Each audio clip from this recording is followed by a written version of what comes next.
তাকে বিদেশে পাঠানো অথবা ছেড়ে দেওয়ার ব্যাপারে আইনি কোনো রিজার্ভেশন নাই, আইনের ভিতরে ফ্লেক্সিবিলিটি আছে।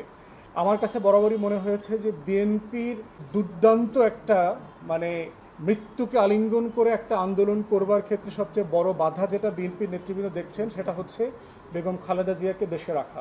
তারা আশঙ্কা করছেন যে আন্দোলনের গতি বাড়লে বেগম খালেদা জিয়ার উপরে এই রেজিম আরও বেশি নির্যাতন বাড়িয়ে দেবে এবং তাকে অনেক অন্যায্যভাবে জেলের ভিতরে রেখে দেবে এবং তাকে কষ্ট দিয়ে তাকে মারার ব্যবস্থা করবে। অতএব সেই জায়গাতে তারা মনে করছে বেগম খালেদা জিয়া হচ্ছে এই রেজিমের একটা অস্ত্র।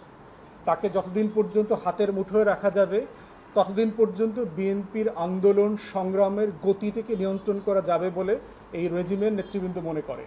যেই বাংলাদেশে মৃত্যুদণ্ড পাওয়া কনভিক্টেড ক্রিমিনালকে রাষ্ট্র ক্ষমা করে দিতে পারে, সেখানে একটা তুচ্ছ মিথ্যা মামলার 2-4-5 কোটি টাকার একটা করাপশনের মামলায়, যেটা একটা পুরো ফাও মামলা, যেই টাকাটা কখন চুরি হয় নাই, সে টাকাটা সরকারের অ্যাকাউন্টে আছে, 2 কোটি টাকা বেড়ে 8 কোটি টাকা হয়েছে, সেরকম একটা তুচ্ছ মামলায় সাবেক প্রধানমন্ত্রীকে দেশের বাইরে যেতে দেওয়া যাবে না।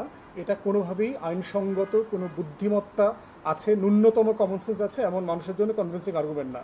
তাই আমরা মনে করি যে ওনাকে যে অন্যায্য মামলা দিয়ে জেলে পুরে রাখা হয়েছে, কষ্ট দেওয়া হচ্ছে, নির্যাতন করা হয়েছে, এটার জন্য এই রেজিম এবং এই রেজিমের যারা কর্তা ব্যক্তিরা আছে তারা একদিন খুনের মামলার আসামি হিসেবে বিচারের মুখোমুখি হতে হবে, আজ হোক এবং কাল। এবং এটা একটা মানবতা বিরোধী অপরাধ। একজন সাবেক প্রধানমন্ত্রীকে এই লেভেলের নির্যাতন করা, টর্চার করা, কোনো এভিডেন্স ছাড়া যাচ্ছে তাই মামলার রায় দিয়ে যেটা করা হচ্ছে, আমরা এটা নিন্দা এবং প্রতিবাদ জানাচ্ছি। বেগম খালেদা জিয়াতে আসলে জেনুইনলি অসুস্থ।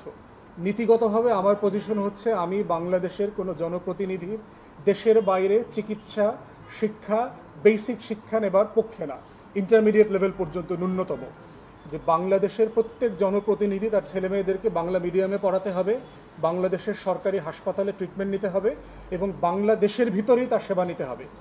এইটা যদি না করা হয় তাহলে বাংলাদেশের প্রেসিডেন্ট, প্রধানমন্ত্রী, তমুক মন্ত্রী, দাঁতের ডাক্তার, চোখের ডাক্তার, এইটা করা সেটা করা, সর্দি হয়েছে জার্মানিতে যাওয়া, এই যে কালচার ডেভেলপ করেছে এই কালচারটার আমি বিপক্ষে নীতিগতভাবে।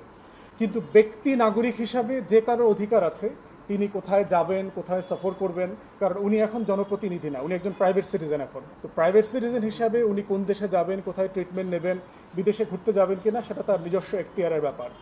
আমার কাছে বরাবরই মনে হয়েছে যে বিএনপির দুর্দান্ত একটা মৃত্যুকে আলিঙ্গন করে একটা আন্দোলন করবার ক্ষেত্রে সবচেয়ে বড় বাধা যেটা বিএনপির নেতৃবৃন্দ দেখছেন সেটা হচ্ছে বেগম খালেদা জিয়াকে দেশে রাখা।